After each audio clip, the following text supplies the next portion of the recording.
Nagkakasakit na mga kapuso ang maraming bata sa bayan ng Glan sa Sarangani dahil daw sa maruming tubig. Isa po ang bayan ng Glan sa pinakamatinding naapektuhan ng malakas na lindol sa Mindanao noong Lunes. Ayon po sa mga residente ng barangay Kaltuad, nagkakaroon na ng diarrhea ang mga bata sa kanilang lugar dahil sa maruming tubig. Tubig namin, brown na to po talaga hanggang lumabas na po yung putik na inom na po talaga namin. Wala na po kaming choice eh.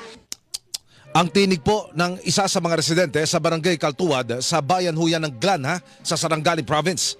Nagtitiis na lamang umano sila dahil wala nang maibigay na gamot ang health center sa lugar. Yung health center po namin, ubos na po talaga yung mga gamot doon. At saka kailangan po namin yung tulong po kasi yung kita nyo naman po yung kalsada namin sobrang hirap na po talaga pumunta. Ayan ako, magkakaroon tayo ng pagkakataon mamaya at maiparating ito sa Office of Civil Defense para sila na magparating doon sa mga attached agency. Ang tinig po yan ng isang residente sa barangay Kaltuad sa Glan, Sarangani.